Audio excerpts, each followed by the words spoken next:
May the Lord be with you. Amen. Sugar, salt, and fat.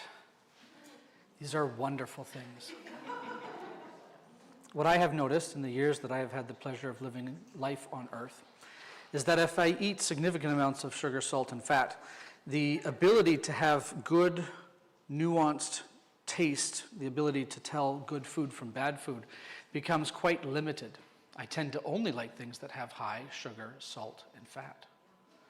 And the more I eat of those things, if the ingredients are high in those, the less I'm able to tell, well, something can taste good without those. I become a little numb to the normal food, the ordinary food, if you will. I start to need only the high levels of these ingredients. I think this can happen not only in food, of course, but in all walks of our life, and particularly around beauty. Throughout this sermon series, what I've been trying to do is help us to recover a sense of beauty, to readjust our imaginations around what is beautiful and how do I participate in that which is beauty.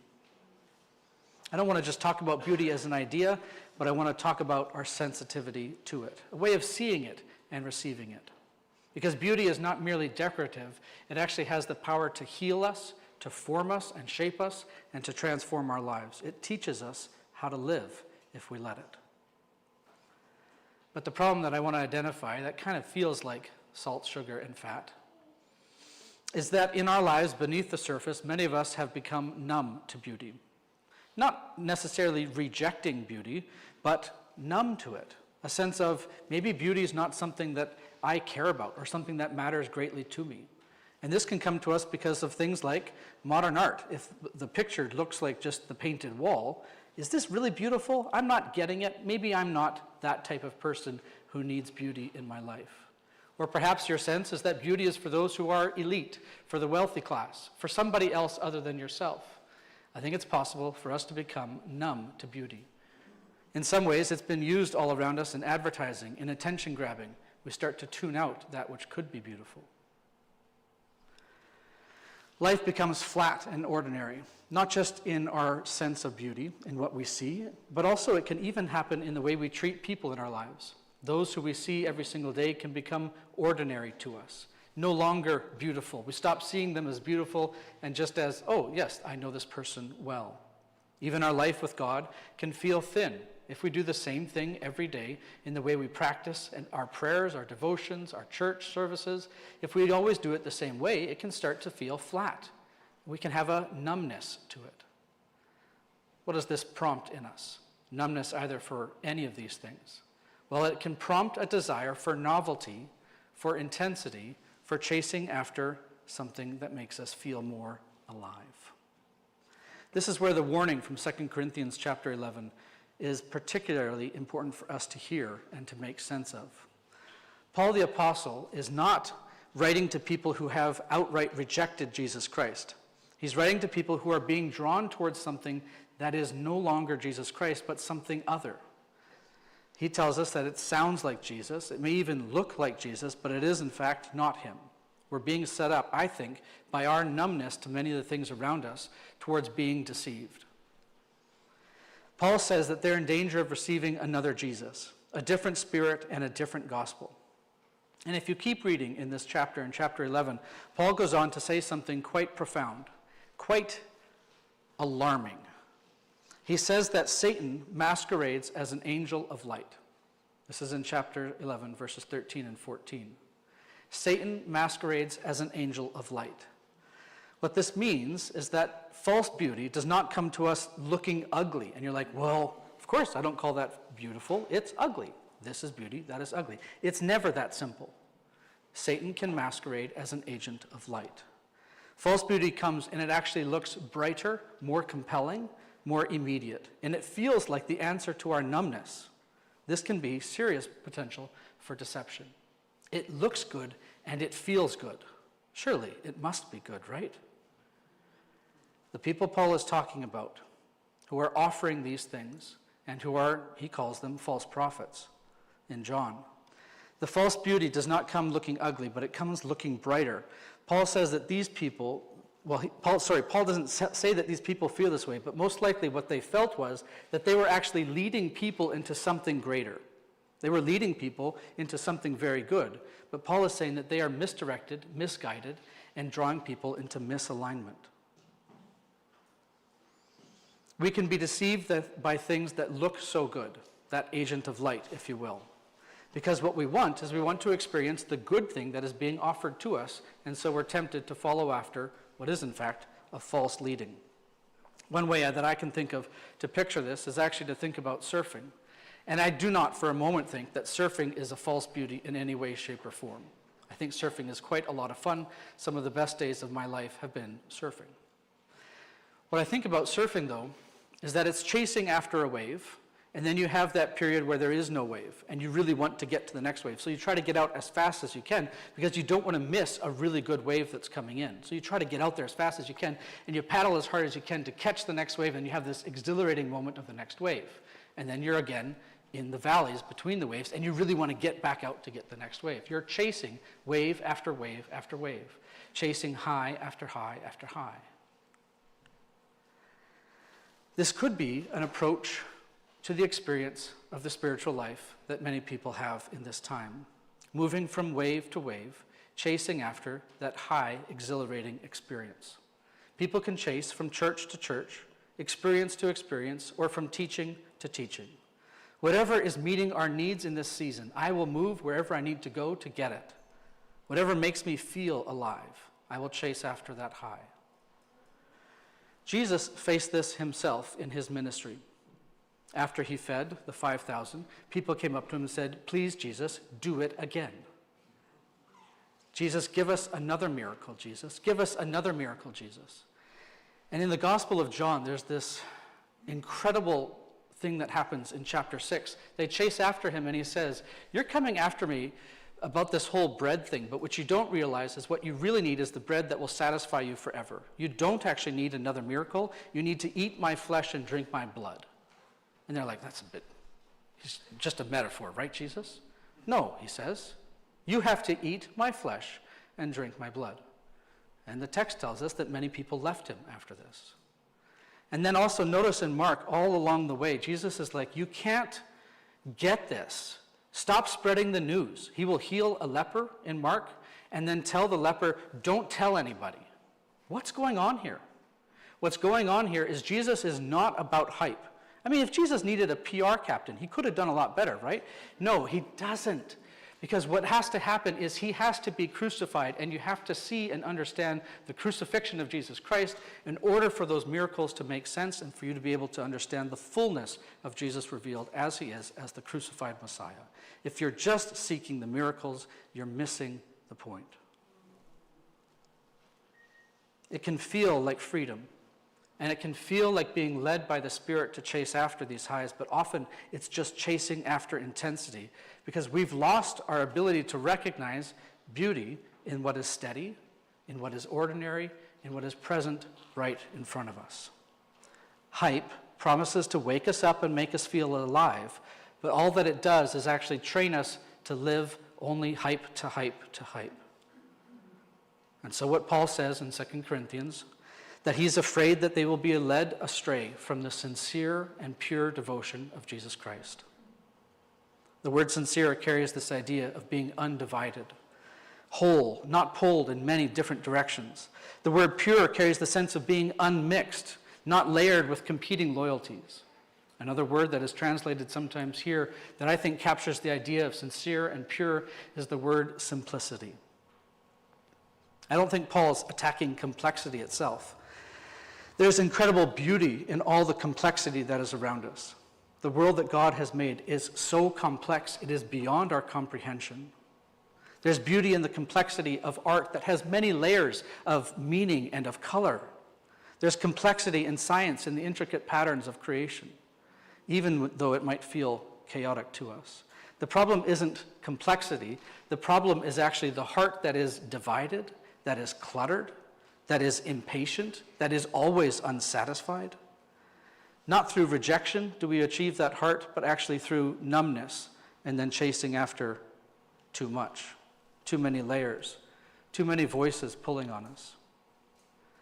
My dad tells a story of when he was a pastor of a church, and after his sermon, feeling he had done a decent job at what he had been called to do that morning, he goes to the back, as we often do when we preach, and he gets people coming up to him and saying, good job, pastor, well done, nice sermon. And one man says to him, this is a great sermon, thank you so much. It's the third one I've heard today, and I'm going to hear 4 more. I'm super excited about the day.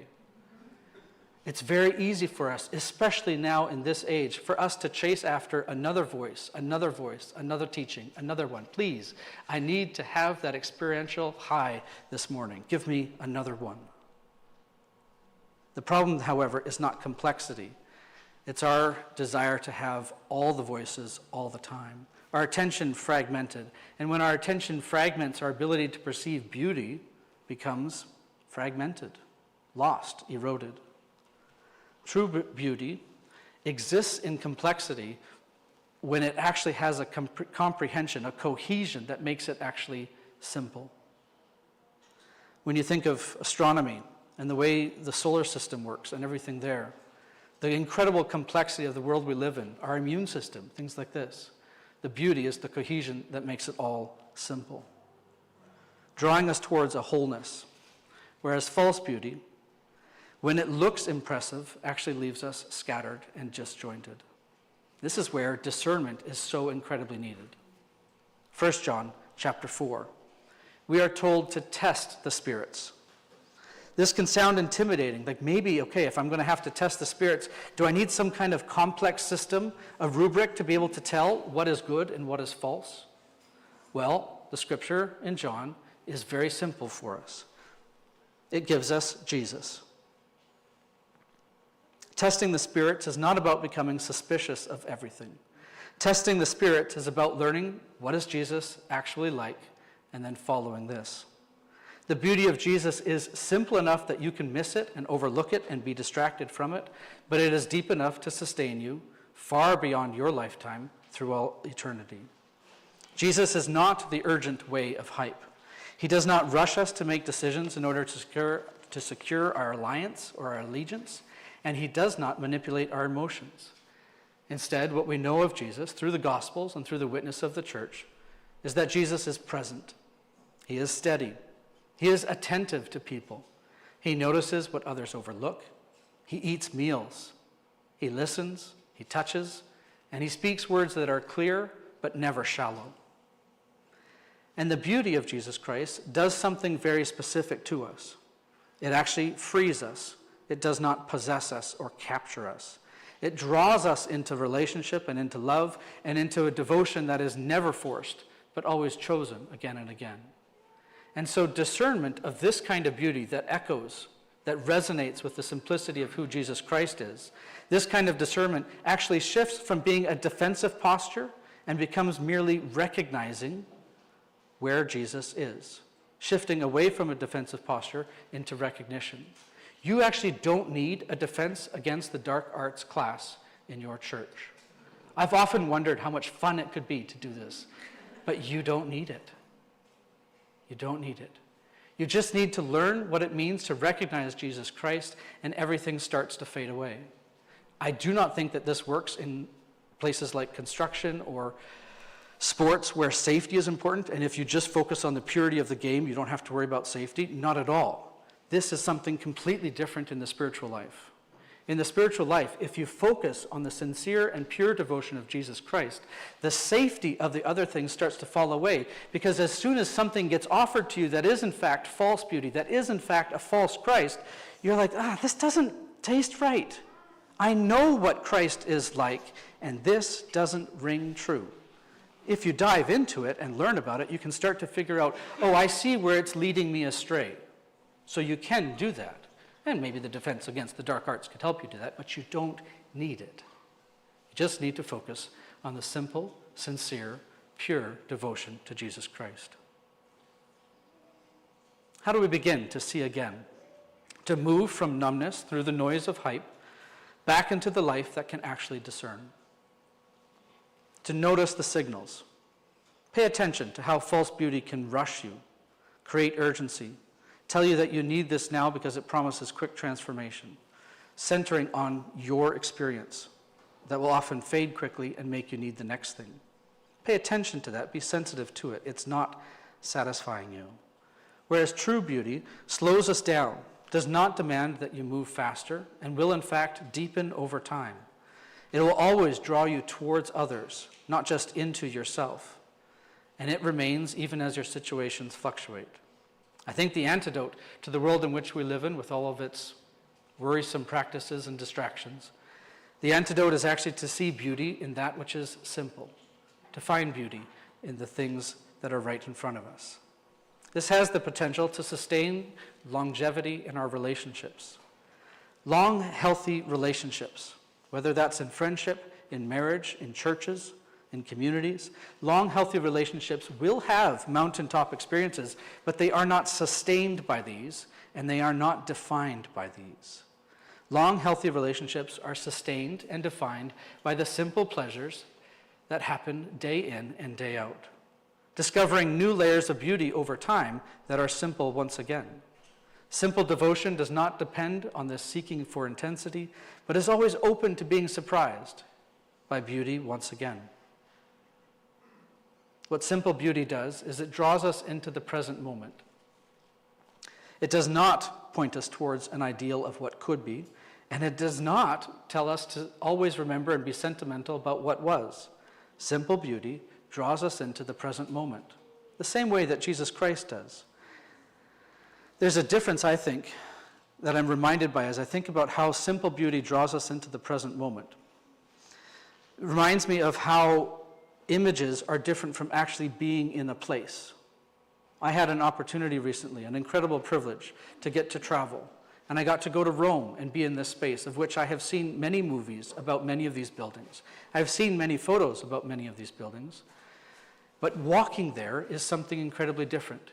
Being in the space and seeing how others move through the space. Even if I don't interact with them directly, watching how others move through the space in real time dwells in me in a different way than merely seeing the picture of the space.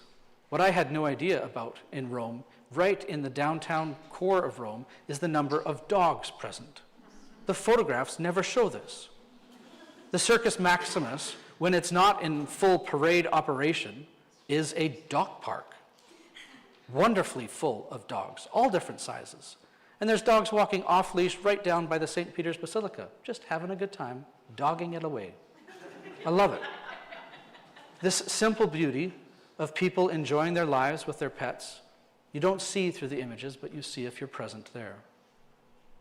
And of course, it's possible to go to these spaces and at places like this and spend most of the time merely capturing images instead of being present in the moment. Being image-focused is a form of false beauty, a false beauty that edits reality, that tries to capture us and redirect us towards something else, something that's actually not present in the moment, either the idea of what was behind or the idea of what could be.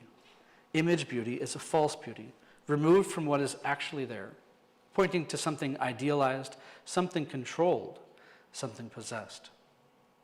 Whereas true beauty will always reveal what is already present, but often overlooked. True beauty will always draw us more into the moment, inviting us to be present here, opening us up to something deeper. In those moments, something will happen that is difficult to describe.